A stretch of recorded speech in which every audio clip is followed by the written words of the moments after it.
ada desakan ekonomi yang menuntut mereka untuk memiliki penghasilan untuk menghidupi keluarganya. Tapi di satu sisi, dia dihadapkan pada keterbatasan lapangan kerja di dalam negeri. Oh iya betul. Nah,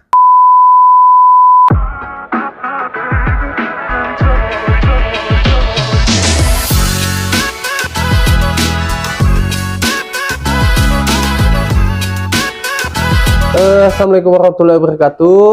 Hai sampai sebuah dan sobat migran, berjumpa lagi dengan saya Adit di podcast Pojok Orasi BP3MI Sulawesi Tengah. Ya, sobat migran, belakangan ini kita selalu mendengar adanya namanya PMI non prosedural atau bahasanya PMI yang ilegal, yang bekerja tidak sesuai dengan persyaratan yang lengkap. Nah, berhubung dengan adanya isu-isu seperti itu, maka kami akan sedikit menjelaskan terkait pekerja migran Indonesia yang berangkat secara non prosedural bersama Bapak Max atau Abang Max, apa Abang Maxim? bebas. Oh bebas. Berhubung beliau ini salah satu yang ditempatkan di bagian pelindungan, beliau juga merupakan orang yang memfasilitasi pemulangan PMI yang bermasalah maupun yang sementara ada di luar negeri. Nah, beliau ini juga pernah ini ya, Bang, pernah melakukan penjemputan yang sudah jadi mayat atau bagaimana ya bahasanya? Sudah ya. Intinya penanganan permasalahan pekerja migran Indonesia. Iya.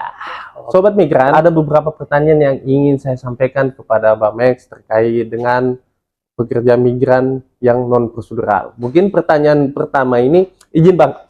Ya.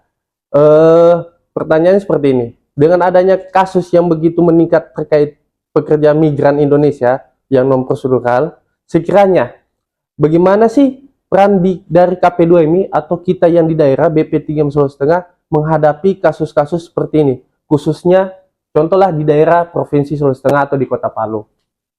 Bisa mungkin Bang Max jelaskan dulu? Oke.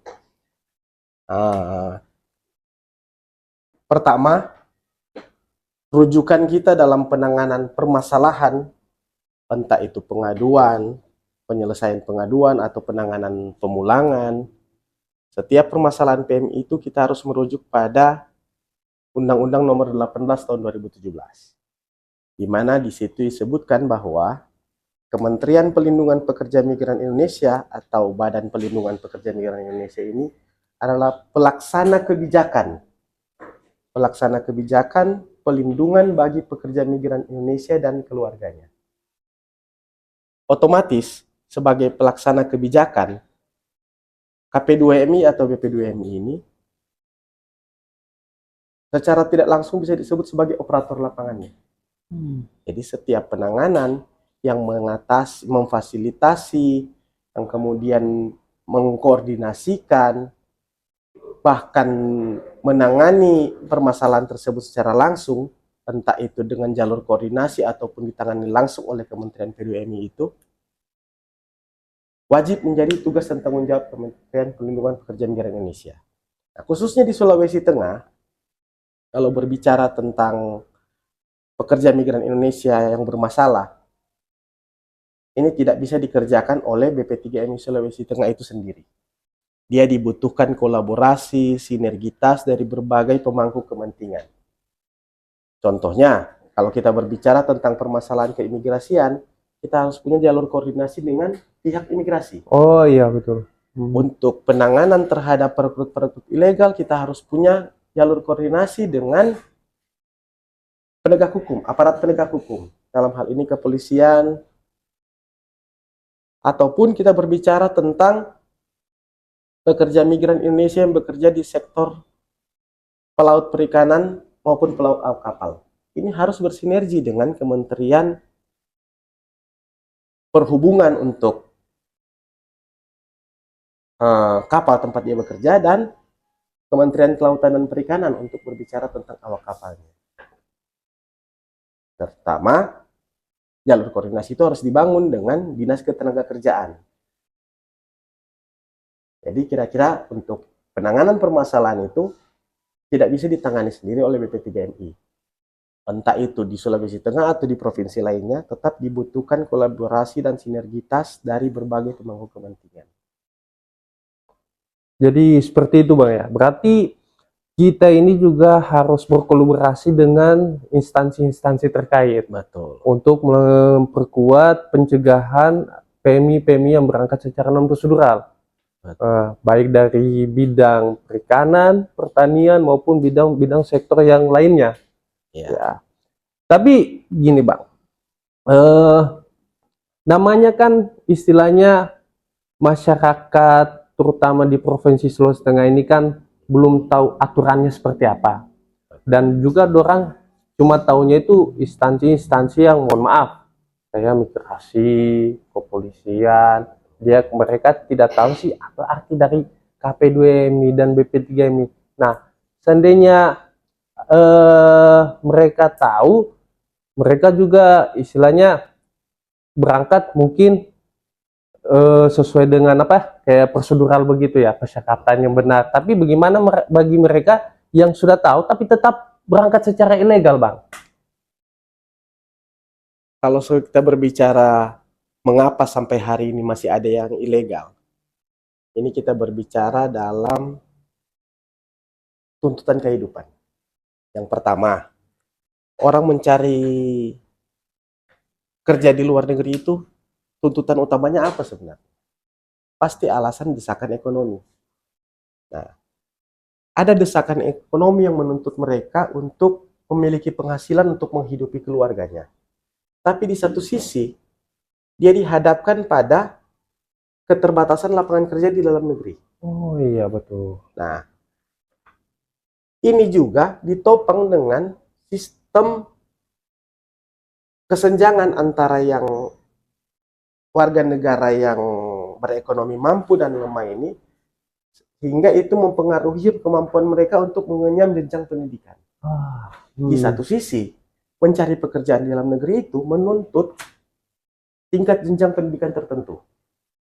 Bahkan kadang-kadang untuk sekelas pekerjaan yang posisinya staff saja, bahkan dibutuhkan pengalaman.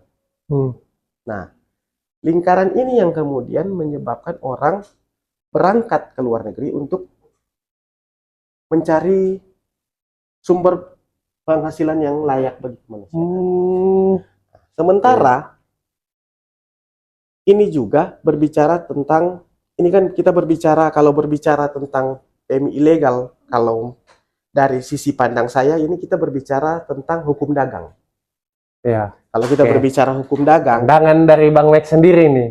Ya. Sisinya Bang saya. Dari sisi kita berbicara hukum dagang ini kan, siapa yang punya produk yang lebih menjanjikan dengan harga yang lebih terjangkau itu yang akan dipilih oleh konsumen. Nah, sama halnya dengan kita berbicara ketersediaan lapangan kerja dalam negeri maupun di luar negeri. Nah, kita berbicara ketersediaan lapangan kerja di luar negeri ini, tantangan utama kita sebagai pemerintah, apakah kita punya produk yang lebih menjanjikan daripada yang ditawarkan oleh calo? Oleh oknum yang memberangkatkan secara ilegal. Menarik begitu. Oknum yang menawarkan, yang penting kalian punya paspor, minggu depan bisa berangkat. Pelatihan gampang, kerja saja dulu sambil belajar bahasa di sana. Apakah kita punya produk yang lebih menjanjikan dari itu? Ini kemudian yang hari ini dibangun oleh KP2MI. Dari dengan semua program-program yang kita bagaimana kerjasama dengan berbagai instansi atau lembaga terkait penyiapan mereka dari sisi bahasa maupun skill, bagaimana penguatan dari sisi orientasi pra pemberangkatan, bagaimana mencari alternatif pembiayaan agar tidak memberatkan orang yang berekonomi lemah untuk bisa ikut memanfaatkan peluang yang tersedia di luar negeri. Ini yang diusahakan oleh pemerintah hari ini. Dalam artian, pemerintah lagi menyediakan produk dagang yang lebih menjual dan lebih menarik daripada yang ditawarkan oleh calo tadi. Oh iya, betul itu Bang. Kembali ke pertanyaan awal, kenapa masih banyak yang memilih jalur ilegal? Karena program pemerintah yang luar biasa menurut saya ini belum tersosialisasikan secara masif.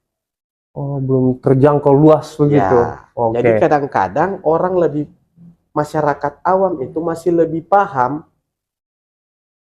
bekerja ke luar negeri itu butuhnya paspor. Tapi Ya. tidak pernah disosialisasikan bahwa paspor itu sebenarnya dokumen perjalanan, bukan dokumen ketenagakerjaan. Oh iya, iya betul itu. Nah, jadi Hmm. kelemahan pemerintah hari ini adalah bagaimana menyebarluaskan informasi terkait bekerja secara prosedural dengan syarat-syarat yang wajib dipenuhi, tapi juga dengan produk-produk yang pemerintah sediakan yang lebih menguntungkan dan lebih aman. Hmm. Sehingga itu tadi tercipta motonya KP2MI hari ini, migran aman, rakyat sejahtera, Indonesia maju. Ya. Jadi sobat migran, itulah syarat-syarat yang harus sobat migran ketahui. Bahwasanya kami dari pemerintah juga sudah menyediakan program-program tertentu untuk bagaimana masyarakat ini bisa berangkat secara prosedural. Dan syarat ini tentunya tidaklah susah untuk bagi teman-teman yang mau berangkat ke luar negeri untuk bekerja. Pasti gratis Bang ya, kalau syaratnya. sepanjang jadi kalau berbicara ini kan kita berbicara terkait pembiayaan. Tidak ada segala sesuatu yang gratis. Oh ya. Cuma hari ini pemerintah sedang membangun kerjasama, bahkan sudah ada beberapa bank-bank negara yang bekerja sama dengan Kementerian P2MI yang menyediakan fasilitasi pembiayaan bagi calon pekerja migran Indonesia. Nah, Sepanjang mereka bekerja dengan jalur yang ditawarkan oleh pemerintah. Jadi tidak semua jalur bekerja ke luar negeri itu bisa difasilitasi pembiayaannya oleh pemerintah. Karena ada beberapa sektor yang memang menurut undang-undang, kalau kita berbicara menurut undang-undang, di Undang-Undang 18 tahun 2017 itu, saya lupa pasal berapa, ada satu angka pertamanya itu yang menyebutkan bahwa pekerja migran Indonesia itu tidak bisa dibebankan biaya penempatan. Oh ya. Pertanyaannya, bagaimana dia bisa disebut pekerja migran Indonesia? Pekerja migran itu harus memenuhi beberapa syarat yang juga ditentukan oleh undang-undang. Yang berusia minimal 18 tahun, terdaftar kepesertaan jaminan sosial, memiliki kompetensi, sehat jasmani dan rohani. Nah, ini semua contoh kita berbicara tentang sehat jasmani dan rohani. Ini harus dibuktikan dengan surat keterangan sehat yang dikeluarkan oleh sarana kesehatan yang ditunjuk oleh Kementerian Kesehatan. Jadi tidak semua rumah sakit, tidak semua klinik itu bisa melakukan pemeriksaan bagi calon pekerja migran Indonesia. Kalau kita berbicara di Sulawesi Tengah ini, ada 2 sarana kesehatan yang sudah memiliki legalitas resmi untuk melakukan pemeriksaan kesehatan bagi CPNI maupun CPMI. Itu ada di Rumah Sakit Undata dan Klinik Utama Bikara. Itu di Sulawesi Tengah? Di Sulawesi Tengah. Sulawesi Tengah. Jadi bukan berarti pemeriksaan kesehatan ini, kita kalau berbicara pemeriksaan kesehatan pasti ada biayanya. Pasti ada biaya, ya, karena di luar Ya, jadi sobat migran itu mungkin adalah informasi yang harus sobat migran ketahui. Maupun masyarakat juga harus mengetahui informasi-informasi seperti ini. Jadi memang ada biaya-biaya tersendiri untuk dikeluarkan, baik dia cek kesehatan, baik dia pembuatan paspor dan beberapa dokumen yang mengeluarkan sedikit biaya, mungkin juga akan membebani teman-teman yang ingin bekerja ke luar negeri. Oleh sebab itu, nanti seandainya teman-teman tidak tahu, coba untuk berkoordinasi di kantor kami untuk mencari tahu apa-apa saja sih dokumen yang dibutuhkan ketika mau bekerja di luar negeri. Ya, seperti itu ya. Ya, itulah pertanyaan pertama yang kita kembangkan, teman-teman. Izin Bang, ini ada banyak sebenarnya pertanyaan yang ingin saya sampaikan. Ini karena yang saya pertanyaan-pertanyaan ini yang saya dapat dari media. Karena begini Bang, saya mau kupas sedikit ini. Siap. Di media itu banyak sebenarnya masyarakat awam yang masih percaya hal-hal yang kayak calo, tergiurnya dengan gaji segala macam. Karena mereka juga akan berpikir, mohon maaf, coba saya tes dulu, saya mau beradu nasib di sana. Ada yang berhasil, ada yang gagal. Makanya saya kumpullah informasi-informasi itu dan saya bungkus menjadi satu pertanyaan yang akan saya berikan kepada Bang Max sebagai istilahnya sebagai yang lebih paham lah di situ. Jadi setelah ini Bang Max bisa jawab, mungkin masyarakat lebih mengerti lagi.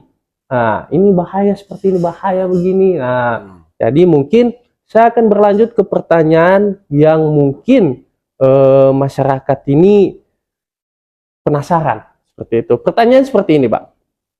Seberapa berbahaya sih mereka sebagai PMI yang non prosedural ketika mereka bekerja ke luar negeri dan apakah ada penanganan khusus atau kita hanya tunggu kabar saja dari mereka yang sudah terlanjur berangkat. Jadi bahasanya begini, Pak. Ketika mereka bekerja ke luar negeri secara non prosedural itu bahayanya seperti apa? Begitu. Penanganan khusus dari kami instansi seperti apa?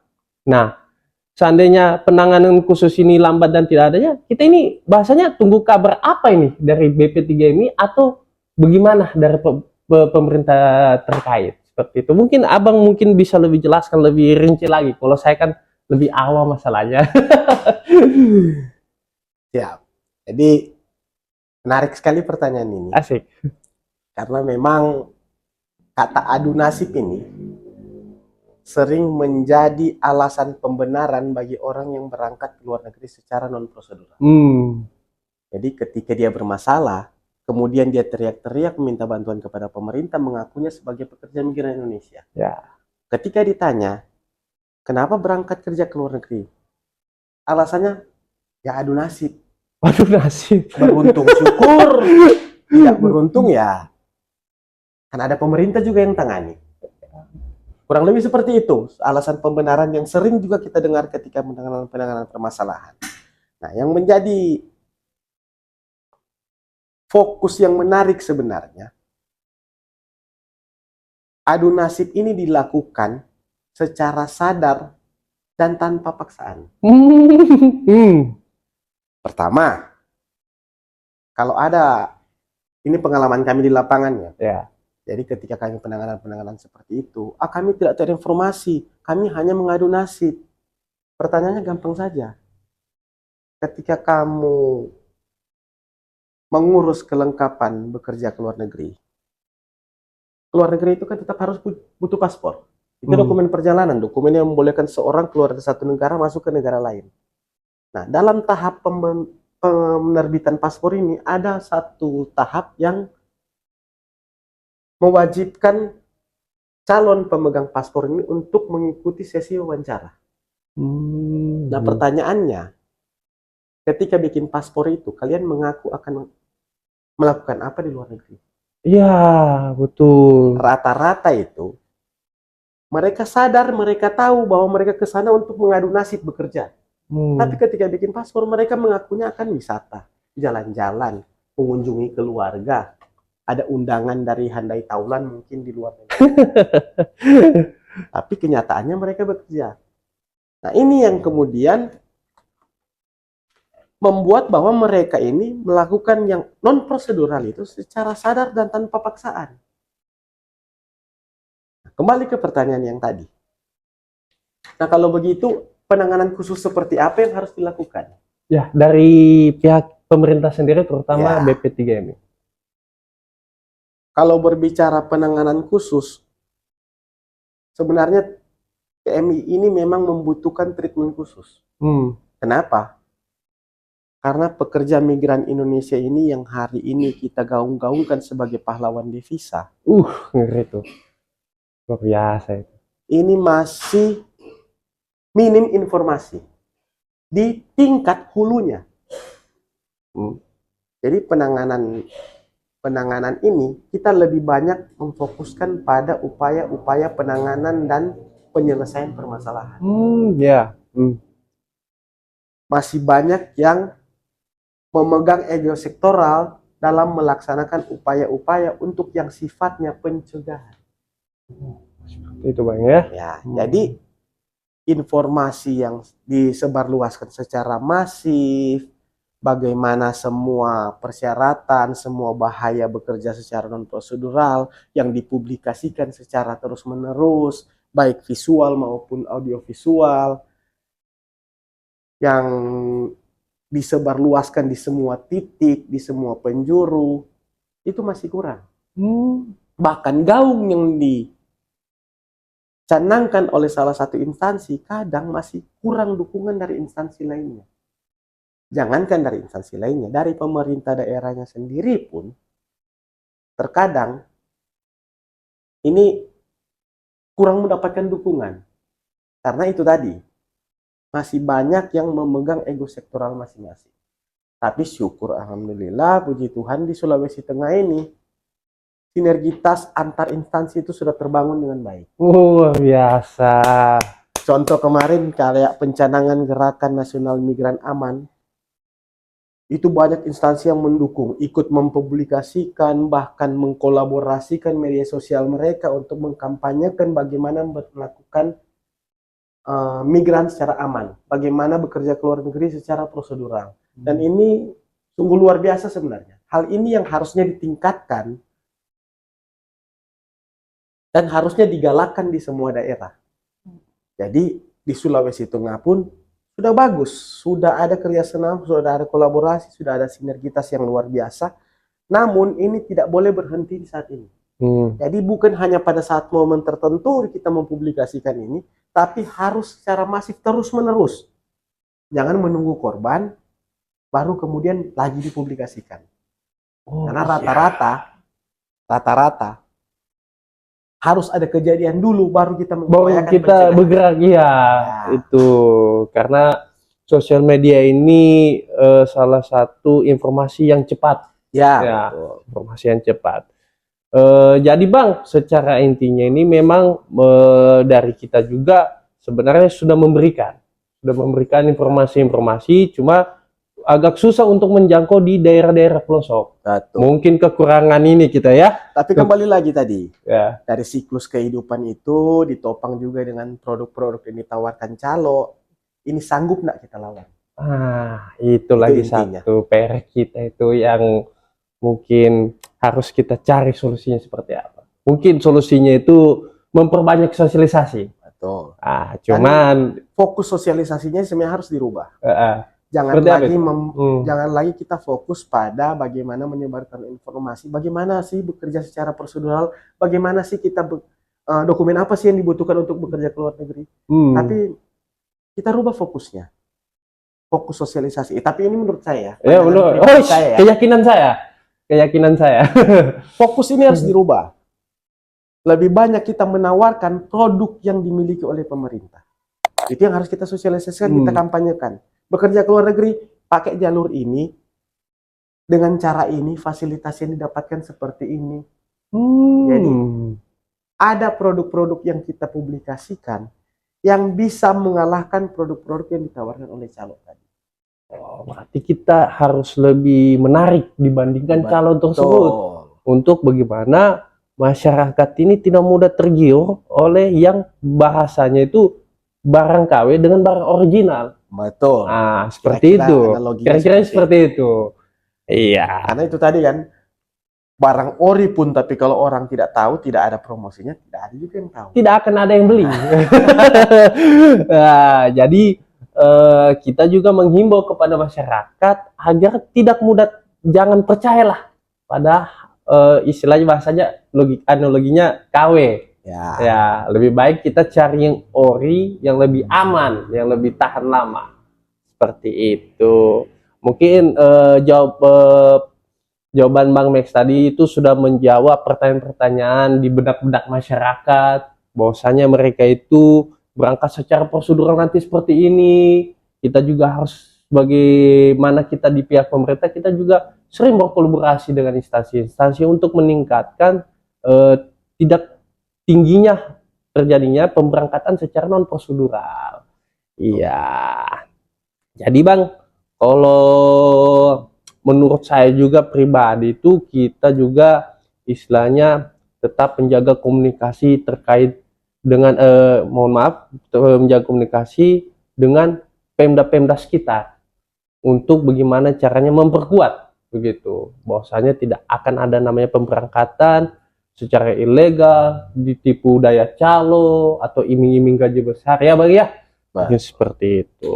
Jadi sebelum kita masuk ke pertanyaan serius, kita minum dulu. Ini sudah ada kopi saya sediakan untuk Seruput dulu. apa guys? Seruput dulu, tapi jangan terlalu berlebihan. Nah, jangan kita sampai memberikan masyarakat bahwasanya ini orang berangkat ini susah sekali begitu. Bagaimana caranya kita promosinya? Ini gampang loh sebenarnya untuk bisa menjadi pekerja migran Indonesia dengan prosedur yang lebih benar lagi. Ya, seperti biasa Bang, pertanyaan ini menjadi benak masyarakat. Sekiranya seperti ini, pertanyaan seperti ini Bang. Langkah-langkah apa saja yang harus dilakukan kita sebagai BP 3 Sulawesi Tengah, baik untuk mengurangi terjadinya hal-hal yang harus hal-hal yang seperti tadi itu yang di pertanyaan kedua, pemberangkatan dan segala macam. Apakah kita punya program khusus atau pembinaan terhadap masyarakat yang kurang memahami terkait PMI yang berangkat secara non prosedural? Mungkin tadi sudah dijelaskan, tapi mungkin lebih kita itu ke program khususnya itu apa untuk masyarakat. Istilahnya begini Bang, apa yang kita berikan pada masyarakat semoga supaya masyarakat ini tidak terjerumus ke dalam itu. Mungkin lebih detailnya lagi seperti itu Bang. Oke. Jadi intinya sebenarnya kalau kita berbicara bagaimana masyarakat ini tidak tergiur atau tidak terjerumus kepada pemberangkatan yang secara non prosedural itu adalah bagaimana kita menguatkan kolaborasi dalam menumbuhkan kesadaran masyarakat. Karena sehebat apapun sosialisasi yang kita lakukan, sekuat apapun pengawasan yang kita lakukan, sepanjang tidak ada kesadaran dari masyarakatnya sendiri, pemberangkatan non prosedural ini akan terus ada. Jangankan kita berbicara memberantas atau membasmi, kita fokus dulu berarti mengurangi. Minimal ya. kita mengurangi. Nah, bagaimana supaya pemberangkatan secara non prosedural itu atau bekerja secara ilegal ini minimal berkurang? Kita harus mulai dengan program-program yang menumbuhkan kesadaran masyarakat. Contohnya itu seperti apa Bang? Ini salah satu yang menjadi fokus Gerakan Nasional Migran Aman. Oh, yang kegiatan kemarin. Betul. Ya. Ini bagaimana menumbuhkan kesadaran masyarakat, bagaimana bermigrasi secara aman dan prosedural. Nah, itu harus dimulai dari tingkat paling dasar. Jadi, kalau nasihat, kita berbicara nasihat, wejangan, dan sebagainya itu, kita akan lebih condong mendengarkan itu dari sisi tokoh agama.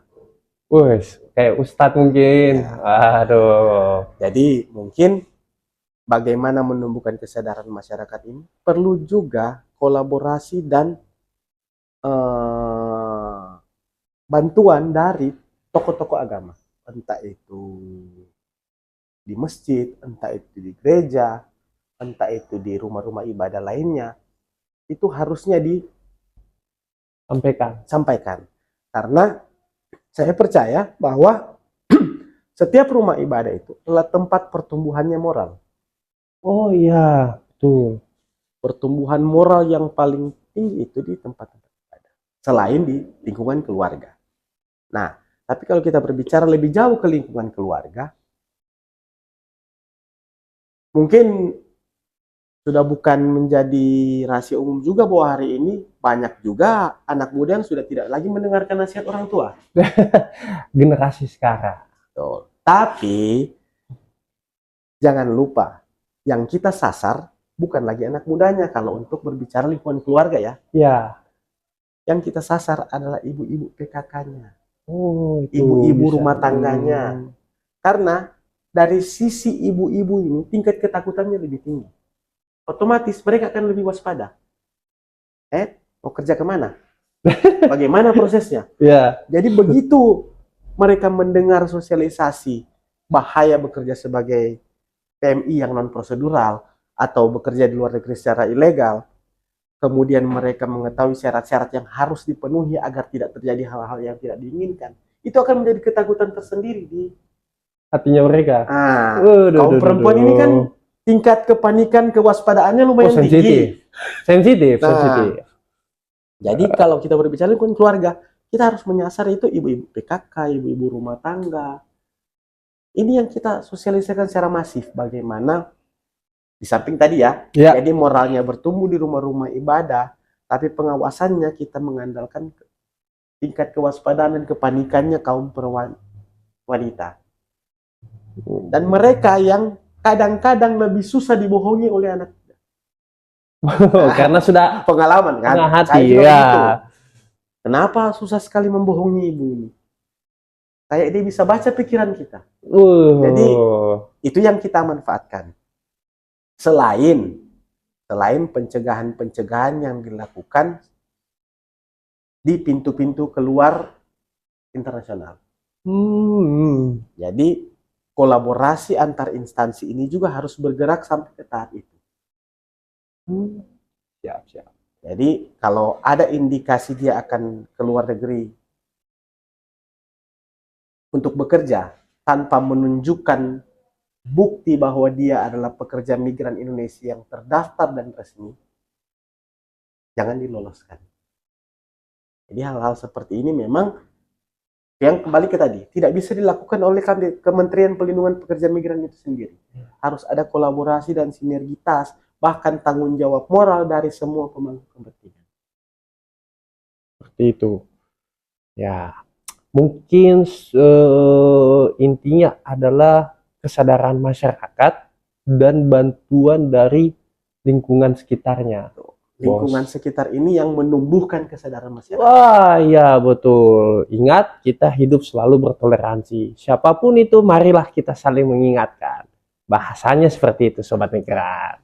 Jadi, banyak nih ilmu-ilmu yang teman-teman yang belum bekerja ke luar negeri atau yang sudah pernah bekerja ke luar negeri, bahwasanya ini loh informasi-informasinya seperti ini. Bahwasanya kita juga bisa melibatkan beberapa kayak ustadz di masjid, di gereja, itu bisa kita dilibatkan untuk membantu memberikan informasi-informasi ya bahwasanya ini bahaya, ini begini. Nah, itu mungkin lebih jelasnya mereka lah sebagai job-jobnya mereka. Seperti itu.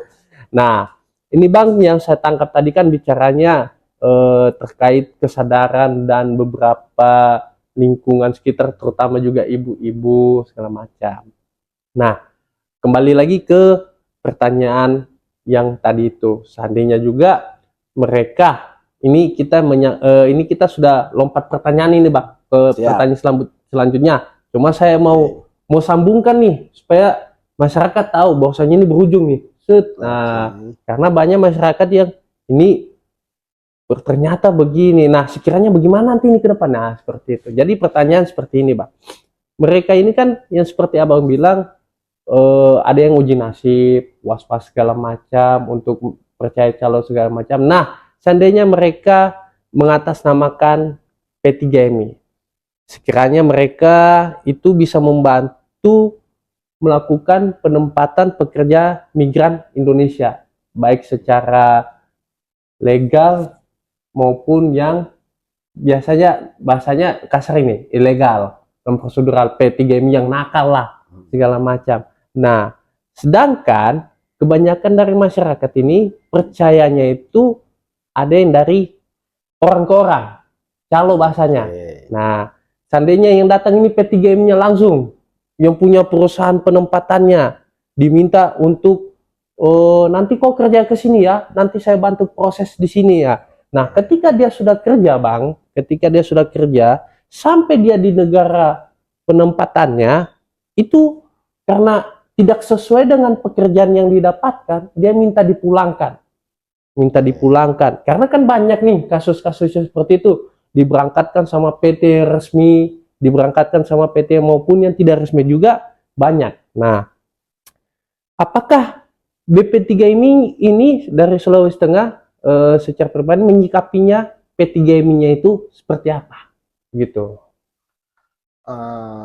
Kalau kita berbicara tentang P3MI, Perusahaan Perekrut Pekerja Migran Indonesia ini, kalau tadi ada bahasa yang memberangkatkan secara legal maupun ilegal, regulasi terkait tata kelola P3MI maupun metode kerja dan peraturan yang mengikat P3MI ini sudah jelas di Undang-Undang Nomor 18 Tahun 2017. Oh, undang-undang yang tadi ya. Ya. Tentang pelindungan pekerja migran Indonesia. Berarti merujuk situ. Mulai dari persyaratan pembentukannya, dokumen yang wajib dipenuhi sebagai P3MI, bagaimana proses perekrutannya, bagaimana penempatannya, bagaimana pengawasan terhadap PMI yang ditempatkan, bahkan sampai ke fasilitasi pemulangan ketika dia finish kontrak, itu tertata dengan jelas. Jadi, ada sanksi-sanksi yang juga ditentukan jika P3MI ini tidak melaksanakan apa yang diamanatkan oleh Undang-Undang 18 tahun 2017 tersebut. Seperti itu ya. Contoh, ketika P3MI melakukan pelanggaran atau proses yang menyalahi aturan yang ditentukan oleh undang-undang, ini akan dimulai dengan penghentian seluruh aktivitas dari PT, atau biasanya dulu kita kenal dengan bahasa tunda layan. Nah, itu PT-nya dilarang untuk melakukan proses penempatan pekerja migran Indonesia ke luar negeri, bahkan sampai pada tahap pencabutan SIP-nya, surat izin perekrutannya. Nah, kalaupun ketika dilakukan itu tapi masih banyak PMI yang wajib diberikan kompensasi atas pelanggaran mereka itu, ketika P3MI ini akan berdiri, dia diwajibkan untuk menyetorkan deposito. Nah, deposito ini akan dicairkan untuk menggantikan kompensasi bagi PMI yang terlibat permasalahan akibat perbuatan P3MI tersebut. Jadi kalau berbicara P3MI, regulasinya jelas. Ada larangan, ada sanksinya. Termuat secara tertulis dalam Undang-Undang Nomor 18 Tahun 2017. Nah, tapi kemudian bagaimana yang sudah terlanjur ditempatkan, tapi ternyata begitu sampai di negara penempatan, pekerjaan yang dilakukan oleh PMI ini tidak sesuai dengan yang dijanjikan. Betul itu Bang. Jadi ketika pekerja migran Indonesia ini akan bekerja ke luar negeri, statusnya masih calon pekerja migran Indonesia, dia wajib memiliki, kalau direkrut melalui P3MI ya, dia wajib memiliki perjanjian penempatan dan perjanjian kerja. Oh ya. Nah, perjanjian penempatan dan perjanjian kerja ini adalah syarat mutlak sebagai seorang calon pekerja migran Indonesia itu menjadi pekerja migran Indonesia. Jadi calon ini belum bekerja, PMI ini ketika dia sudah bekerja. Oh gitu. Nah, perjanjian penempatan ini perjanjian antara P3MI-nya dengan PMI-nya, calon PMI-nya. Jadi calon PMI-nya mengikat perjanjian dengan perusahaan perekrutnya yang ada di dalam negeri. P3MI di sini. Ya. Okay. Dan itu wajib diketahui oleh Dinas Ketenagakerjaan di daerah asalnya. Jadi kalau dia di Kota Palu ya wajib diketahui oleh Dinas Ketenagakerjaan Kota Palu. Nah, perjanjian penempatan ini akan memuat semua informasi terkait calon pekerja migran Indonesia ini yang dipersyaratkan bersama dengan P3MI. Contoh, dia akan dipekerjakan di sektor apa, sebagai apa, di negara mana, majikannya siapa, itu harus termuat di dalam perjanjian penempatan. Pun yang saya bilang tadi perjanjian kerja, ini adalah perjanjian antara calon PMI-nya dengan penggunanya langsung. Jadi tidak ada lagi urusan campur tangan PT di situ.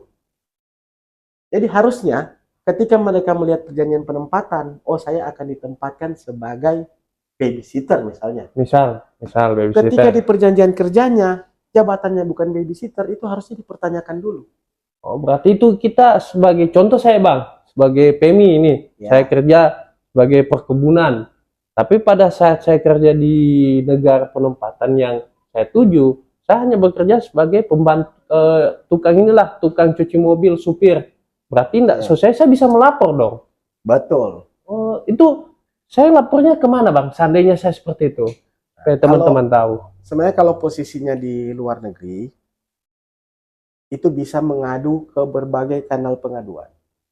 Ke kanal pengaduannya Kementerian Luar Negeri bisa, kanal pengaduannya Kementerian Pelindungan Pekerja Migran Indonesia pun bisa.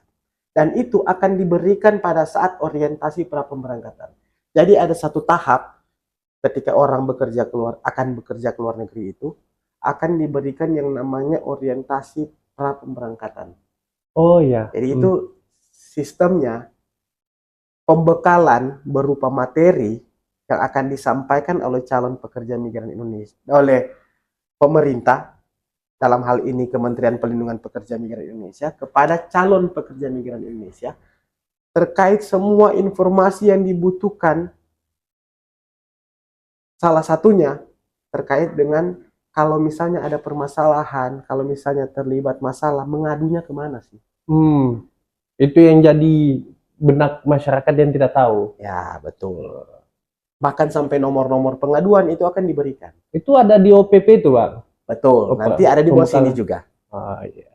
Nah, itu nomor-nomor pengaduan yang bisa diakses atau kanal-kanal pengaduan yang bisa masyarakat akses, baik PMI-nya sendiri maupun keluarganya. Jadi yang bisa melapor. Nah, jadi di tahap orientasi pra pemberangkatan itu kita akan jelaskan bahwa dokumen-dokumen wajib apa sih dokumen-dokumen apa sih yang wajib dimiliki oleh pekerja migran Indonesia. Nah, dokumen-dokumen ini harusnya ada salinan yang ditinggalkan ke keluarga. Fotokopi begitu ya? Ya. Oh iya. Jadi harus megang. Betul. Kegunaannya apa? Itu tadi. Kalaupun mereka tidak mendapatkan akses, tidak mendapatkan peluang atau kesempatan untuk melapor, keluarganya bisa membuat laporan. Oh, seperti itu Bang ya. Tentunya dilengkapi dengan dokumen-dokumen tadi. Kalau yang misalnya tadi, pekerjaannya ternyata tidak sesuai, itu akan dilihat dari kontrak kerjanya. Di perjanjian kerjanya itu, kamu bekerjakan sebagai apa? Ya, kalau tidak ketika kenyataannya tidak sesuai, kalau dia ditempatkan oleh P3MI, P3MI ini akan langsung kena sanksi. dimintai pertanggungjawaban. Dimintai pertanggungjawaban dulu. Kalau dia tidak bertanggung jawab. Jadi penanganan pengaduan itu dimulai dari setelah kita menerima pengaduan, itu akan dilakukan verifikasi terlebih dahulu. Karena tidak menutup kemungkinan juga hari ini banyak juga PMI ini yang membuat pengaduan sebagai alasan saja saya bisa pulang. Mungkin nak betah, mungkin kerja di sana. Karena budaya kerja itu di luar negeri itu beda dengan budaya kerja kita di dalam negeri. Iya. Di negara tertentu ya. Negara tertentu juga Bang. Nah, kemudian kemampuan berbahasa, pemahaman terhadap adat istiadat, nah, itu juga yang akan diberikan pada saat pembekalan supaya tidak ada alasan mengeluh di tempat kerja di sana nanti. Begitu. Adaptasinya tidak bisa beradaptasi di negara penempatan. Oke.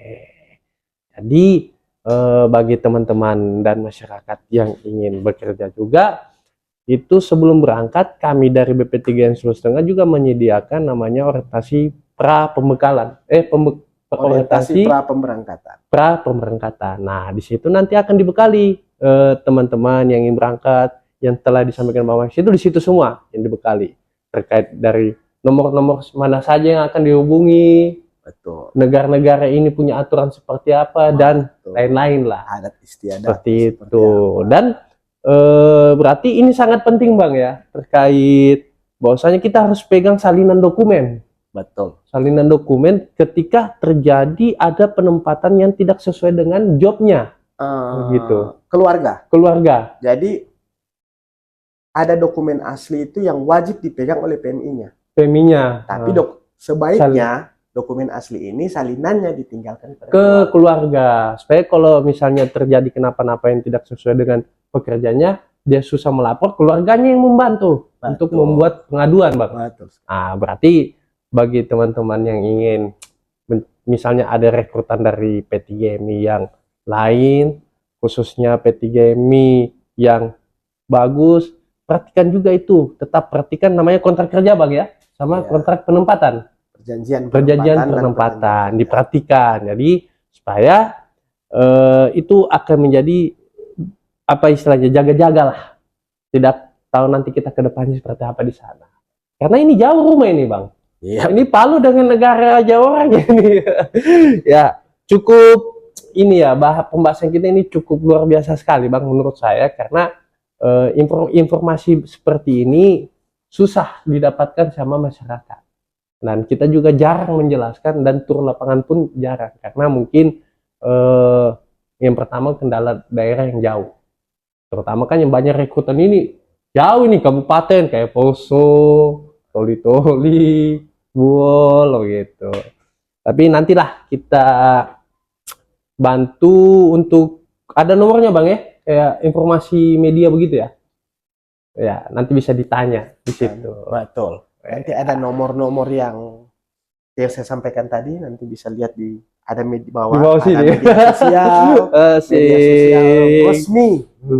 Laman media sosial resmi dari BP3MI Sulawesi Tengah. Di situ bukan hanya untuk mengadu, sekedar tanya-tanya, minta informasi pun bisa. Bisa, iya. Selama masih di jam kerja. Tidak juga jam kerja. Diusahakan 1x24 jam. Oh, tetap pelayanan maksimal ini, memberikan semaksimal mungkin. Kalau begitu saya minum dulu, Bang. Keburu dingin. Ini yang kurang hanya cemilannya ya. Aduh, minta maaf ini. Aduh. Lagi ini, Bang. Sudah makan siang masalahnya tadi. Oke, Bang. Karena waktu kita juga sudah mulai habis, mungkin ini pertanyaan terakhir yang mungkin saya ingin tanyakan ini. Ini bukan dari sudut pandangnya kita sebagai BP3MI Sulawesi Tengah, tapi saya ingin menanyakan secara mungkin lebih mendalam dari hati ke hati sama Abang. Ya, karena berhubung Abang ini juga sebagai saya punya mentor di ranah perkantoran sinilah gitu. Jadi begini, Bang, saya punya pertanyaan ini. Menurutnya Abang nih, pandangannya Abang sendiri, mungkin Abang sudah menjelaskan terkait bagaimana sih meningkatkan kesadaran masyarakat, bagaimana cara kita berangkat secara prosedural, bagaimana kita harus memilih P3MI yang benar. Mungkin Abang sudah jelaskan tadi di awal, tapi yang saya ingin tanyakan sekiranya sebagai pandangan sudut pandangnya Abang, atau kalau bahasanya ada itu yang viral itu, keyakinan saya. Menurut keyakinannya Abang, kira-kira pekerja migran Indonesia ini pengetahuannya mereka masyarakat ini untuk pengetahuan pekerja migran Indonesia ini bagaimana sih cara meningkatkannya, bahwasanya kita itu ada loh di daerah sini. Jangan seakan-akan saya nggak tahu kalau ada ini, tiba-tiba pemulangan nggak tahu ini. Nah, kira-kira keyakinannya Abang atau sudut pandangannya Abang, apa yang harus kita tingkatkan, Bang? Apa yang harus kita berikan kepada masyarakat? Apa yang harus kita inovasikan kepada masyarakat? Gitu. Sudut pandangannya Abang aja. Jadi kalau terkait dengan bagaimana menumbuhkan pengetahuan masyarakat terhadap keberadaan Kementerian Pelindungan Pekerja Migran ini sebenarnya rangkuman dari semua yang sudah kita bahas. Oh, seperti itu. Jadi kalau berbicara terkait, pertama, yang paling dibutuhkan itu kesadaran masyarakat. Kesadaran masyarakat. Karena itu tadi, percuma kita sosialisasi, kalau tidak ada kesadaran, tapi tidak ada penumbuhan kesadaran masyarakat, ini akan sia-sia. Tuh. Nah, Jadi menumbuhkan kesadaran masyarakat ini yang juga menjadi tujuan utama dari Gerakan Nasional Migran Aman yang dicanangkan oleh Kementerian Perlindungan Pekerja Migran Indonesia. Ini butuh kolaborasi dari unsur-unsur organisasi kemasyarakatan. Dan juga tadi, kalau berbicara keyakinan saya, di semua agama itu adalah tempat bertumbuhnya moral. Wah, luar biasa. Jadi memang harus ada keterlibatan dari atau program-program pemerintah yang melibatkan tokoh-tokoh agama untuk bagaimana menumbuhkan kesadaran masyarakat agar mau bekerja itu secara prosedural. Yang kedua, kita berbicara tentang sosialisasi yang secara masif. Ini tidak bisa dilakukan oleh satu atau dua instansi. Ini dibutuhkan kolaborasi, dibutuhkan sinergitas dari berbagai pemangku kepentingan maupun pemerintah daerah itu sendiri sampai ke pemerintah baik itu pemerintah provinsi, kabupaten kota maupun pemerintah desa yang mau menyebarluaskan informasi terkait dengan bahayanya bekerja secara non prosedural. Betul. Karena rata-rata masyarakat sudah bosan mendengar syarat-syarat. Syarat-syarat, dokumen-dokumen. Mereka akan lebih tertarik dan lebih terpancing mendengarkan atau memahami ketika kita berbicara tentang bahaya. Jadi kalau saya selalu bilang, kalau kita mau sosialisasi TPPO, usahakan kontennya itu menakut-nakuti. Wah, bahaya ini. Keyakinan abang. Karena itu, kalau masyarakat nggak takut, tetap akan berangkat secara ilegal. Oh iya, seperti itu bang ya. Jadi ada penumbuhan kesadaran masyarakat dari tokoh agama, sosialisasi dari pemerintah. Jangan lupa juga kita harus melibatkan ibu-ibu PKK. Oh, yang tadi. Masalah hati masalahnya. Ya, karena tingkat kepekaan, kewaspadaan itu ke kaum perempuan ini lebih kuat. Ya, kembali ke tadi, kadang-kadang begitu dia dengar bahayanya, lebih waspada dia terhadap anaknya, lebih waspada terhadap anggota keluarganya. Saya dengar begini, jangan sembarang berangkat. Atau ketika dengar, mau berangkat kemana? Nggak begitu aturannya, harusnya begini. Nah, itu yang lebih dari sisi kejiwaan kaum wanita ini, mereka yang memiliki kewaspadaan dan kepekaan lebih tinggi untuk tujuan tadi. Betul. Yang abang sampaikan tadi di awal. Betul. Kemudian dari tokoh agama, dari pemerintah, dari sisi rumah tangga lah kita berbicara. Ibu-ibu ini kan dari sisi rumah tangga. Yang terakhir itu dibutuhkan juga program-program dari pemerintah yang bisa tersosialisasikan secara masif bahwa program ini lebih aman, lebih terlindungi, dan lebih menjanjikan daripada yang ditawarkan oleh calon. Berarti pergeseran fokus penyebarluasan informasi dari apa yang harus dilakukan, prosedur yang harus dipenuhi, syarat yang harus dipenuhi, kita mulai bergeser kepada ini loh program yang kita punya. Daripada mengikuti program yang ditawarkan calo, tidak jelas jaminan perlindungannya, bikin paspor saja sudah disuruh berbohong.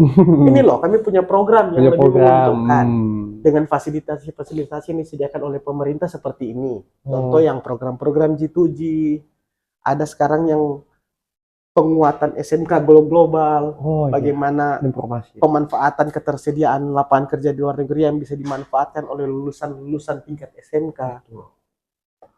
Nah, jadi pergeseran fokus sosialisasi ini juga harus dibarengi dengan penguatan pengawasan di pintu-pintu keberangkatan. Jadi semuanya sudah kita lakukan, tapi bebas saja mereka keluar masuk. Kembali lagi kesadaran. Jadi itu tadi. Kemudian jangan dulu berpikir membasmi atau memberantas. Minimal kita mengurangi dulu. Mengurangi ya. Nah, mengurangi itu harus kalau saya lebih suka bahasanya komitmen bersama Wih, dari semua ngeri itu. pemangku kepentingan harus punya komitmen bersama Komitmen bersama. Iya, bahwa mencegah bekerja ke luar negeri secara ilegal ini adalah tanggung jawab bersama. Harus dilakukan oleh semua pemangku kepentingan. Mungkin itu. mantap Abang, luar biasa sekali. Ini dari sudut pandangan dan keyakinan Abang ini, bahwasanya harus ada peningkatan lebih tinggi lagi. Ya, berakhir juga waktunya kita Bang, terkait Ya. pembahasan yang luar biasa, cukup mendalam ini kalau bahasanya saya mau bilang, luar biasa sekali Abangku ini. Ya, untuk informasi mungkin teman-teman masyarakat, sobat migran, mungkin bisa menghubungi langsung media kami di BP3 Sulawesi Tengah, baik IG, YouTube, TikTok, dan maupun Facebook. Jadi seandainya ada pertanyaan-pertanyaan atau masukan-masukan, silakan hubungi kami melayani semaksimal mungkin 24 jam. Jadi inti dari pembahasan kita ini adalah cukup banyaknya kasus-kasus yang pemberangkatan yang secara non prosedural. Jadi saya juga pribadi prihatin kenapa banyak yang berangkat secara prosedural, karena begini, setelah saya lihat datanya di tahun 2025 itu banyak jumlah pengaduan dari BP3 Sulawesi Tengah itu sekitar 26 orang, itu lumayan banyak. Nah, dibandingkan dengan pengaduan di tahun 2025 untuk keseluruhan BP3 balai-balai provinsi yang ada itu sekitar 2.800 pengaduan. Itu tahun 2025 Bang. Sedangkan kita yang mau menginjak tahun 2026 ini sekitar 17 orang yang pertengahan bulan, dan kalau dihitung keseluruhannya itu di semua balai yang ada di provinsi itu sekitar 1.271 orang, 1.271 pengaduan. Nah, itu saja sudah banyak loh melakukan pengaduan, berarti banyak yang tidak tahu informasi-informasi seperti ini, baik secara lisan maupun informasi-informasi media itu banyak yang tidak tahu. Makanya kami memberikan informasi bahayanya berangkat secara non prosedural. Saya harap masyarakat dapat istilahnya ilmu dari sini. Seandainya memang masih ada pertanyaan, silakan hubungi kami di BP3 Sulawesi Tengah media sosial kami, baik IG, Facebook, TikTok, dan YouTube. Oke Bang, terima kasih nih atas waktunya. Saya tidak bisa menyediakan apa-apa ini. Oleh karena itu, mari kita slogannya kita seperti ini, Pak. Oke. Migran aman, rakyat sejahtera, Indonesia maju. Oke, ya. Oke, mungkin dengan hitungan dari tim editing saya, Bang. Silakan kita sukseskan. Dan satu lagi, untuk teman-teman yang informasinya kurang terkait dokumen-dokumen apa saja yang dibutuhkan, silakan cek di YouTube kami terkait pojok orasi di episode 2-nya. Itu kalau tidak salah membahas terkait penempatan, dan episode 3-nya membahas terkait pelindungan. Nah, bagi teman-teman yang ingin tahu informasi lebih banyak, silakan nonton pojok orasi BP3 Sulawesi Tengah. Oke? Jadi kita slogan dulu, Bang. Oke, hitung, Bang. 1, 2, 3. Migran aman, rakyat sejahtera, Indonesia maju. Oke, bye-bye. Sampai ketemu lagi di pojok orasi selanjutnya di episode 5.